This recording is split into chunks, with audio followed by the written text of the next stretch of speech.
Breaking news, AFC masukkan laga Timnas Indonesia versus Vietnam sebagai 5 pertandingan spesial di Piala Asia 2023. Selanjutnya, PSSI-nya Jepang soroti Shin Tae-yong dan Pratama Arhan jelang laga Timnas Indonesia versus Jepang di Piala Asia 2023. Ada apa? Yang terakhir, lini pertahanan Timnas Indonesia dikritik Shin Tae-yong, Jordi Amat bilang begini, dan Timnas Indonesia patut bangga, Piala Asia itu setara dengan ajang Euro di Eropa.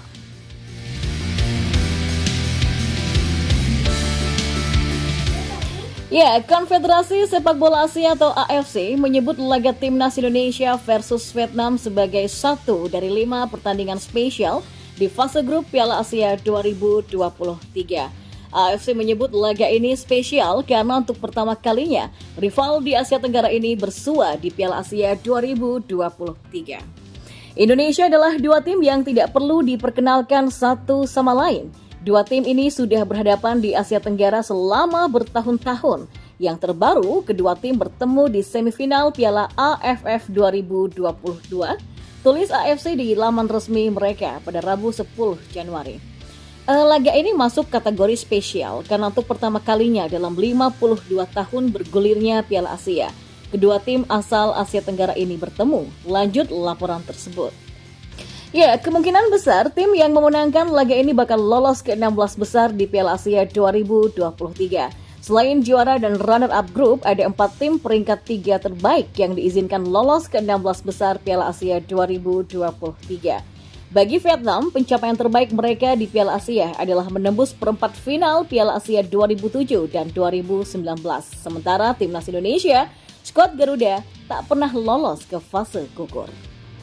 Di informasi selanjutnya, PSSI-nya Jepang atau JFA menyoroti Shin Tae-yong dan Pratama Arhan jelang laga Timnas Indonesia versus Jepang di Piala Asia 2023. JFA menempatkan foto Shin Tae-yong dan Pratama Arhan dalam unggahan terbaru di akun Instagram mereka. Vietnam, Irak, dan Indonesia merupakan 3 tim satu grup dengan Jepang. Semuanya merupakan tim kuat yang membuat kemajuan dalam beberapa tahun terakhir, tulis akun @JapanFootballAssociation. Dalam unggahan tersebut, JFA mengunggah foto yang menarik perhatian sebab JFA seperti menganak-kemaskan Indonesia. Dari 4 foto yang dimunculkan, Indonesia yang paling dominan dengan 2 gambar. JFA menampilkan foto pelatih Timnas Indonesia Shin Tae-yong dengan pemain Tokyo Verdy Pratama Arhan. Selanjutnya, Kapten Timnas Indonesia Jordi Amat menyebut bahwa kualitas Timnas Indonesia masih harus ditingkatkan untuk mengarungi Piala Asia 2023. Pendapat ini disampaikan Jordi Amat setelah Timnas Indonesia kalah 0-5 di laga uji coba terakhir melawan Iran. Bahkan untuk persiapan tampil di Piala Asia 2023, Jordi Amat bermain bersama Timnas Indonesia di 3 kali uji coba. Sebelum dikalahkan Iran, Amat dan Timnas Indonesia menelan 2 kekalahan atas Libya dengan skor 0-4 dan 2-1. Jordi menyadari Timnas Indonesia masih membutuhkan waktu untuk bisa menggapai titik yang lebih tinggi. Namun, tampil di Piala Asia membuat mental serta motivasi para pemain Timnas Indonesia naik berkali-kali lipat. Kami memang perlu banyak pengalaman untuk melakukan permainan yang lebih baik. Dan kami memang harus terus bekerja keras dengan para pelatih dan staf untuk meningkatkan apa yang kami butuhkan, kata pemain Johor Darul Takzim ini. Meski begitu, Jordi sejatinya sudah melihat perkembangan dalam skuad Timnas Indonesia. Terlebih organisasi Timnas Indonesia yang semakin padu.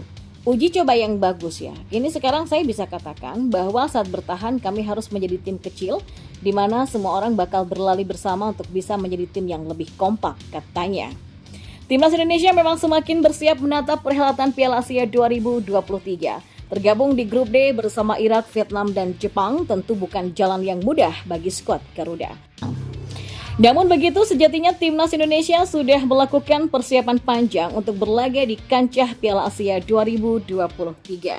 Ya, Piala Asia 2023 diklaim memiliki level bergengsi setara dengan Piala Eropa atau Euro. Hal itu diungkapkan oleh mantan pelatih Inter Milan Roberto Mancini. Roberto Mancini akan ambil bagian pada gelaran Piala Asia 2023 yang digelar di Qatar. Mancini saat ini merupakan pelatih timnas Arab Saudi yang lolos ke putaran final Piala Asia 2023. Ya, Piala Asia 2023 juga akan menjadi turnamen resmi pertama Mancini semenjak ditunjuk sebagai pelatih klub berjulukan Green Falcons pada Agustus 2023 lalu. Dalam pandangannya, Piala Asia 2023 punya level yang tinggi bahkan disamakan dengan Euro. Pada 12 Januari kami akan memulai pertandingan Piala Asia yang memang setara dengan Euro. Kami akan bermain di Qatar dan saat ini kami sedang dalam masa persiapan dan ini akan jadi kompetisi penting di awal tahun 2024, kata Mancini. Tentu saja penilaian Mancini bahwa Piala Asia selevel dengan Euro akan sangat sulit untuk dibantah. Sebab Mancini pernah membawa Italia meraih juara Euro 2020. Berdasarkan penilaian ini, maka secara tidak langsung timnas Indonesia harus berbangga sebab Garuda akan tampil di Piala Asia 2023 yang dianggap selevel dengan Euro. Berdasarkan jadwal yang dirilis, timnas Indonesia lebih dulu akan bersua dengan Irak menyusul Vietnam pada 19 Januari 2024 dan Jepang pada 24 Januari 2024. Selain juara dan runner-up grup, ada 4 tim peringkat 3 terbaik yang berhak lolos ke 16 besar Piala Asia 2023. Dengan tekad kuat, Sinteyong tidak hanya fokus pada lini belakang, melainkan juga berjanji untuk meningkatkan penguasaan bola, serangan balik, dan juga menciptakan sebuah peluang. Perubahan ini diharapkan dapat memberikan daya saing yang lebih kuat kepada skuad Garuda, sehingga kebobolan 5 gol oleh Iran tidak berulang lagi. Ya, meski menelan kekalahan telak di Al Rayyan Sport Club Doha, Qatar pada kemarin, Sinteyong memandang kejadian tersebut sebagai peluang untuk menyempurnakan performa timnas Indonesia. Gol-gol dari Salman Ghoddos, Rosbeh Chesmini, Syahriar Moganlau, dan Brace Mehdi Gayedi menjadi catatan yang pahit, namun juga pemicu perubahan positif untuk masa depan timnas Indonesia. Ya, meski menelan kekalahan besar, Sinteyong tetap memberikan pujian kepada para pemainnya yang sudah berjuang keras. Ia pun mengakui 3 kesalahan fatal yang harus dibayar mahal oleh timnas Indonesia. Pemain sudah berjuang dan kerja keras di lapangan. Memang ada beberapa kesalahan dari lini belakang kita. Apalagi ada 3 gol yang merupakan hasil dari kesalahan kita sendiri, kata Sinteyong.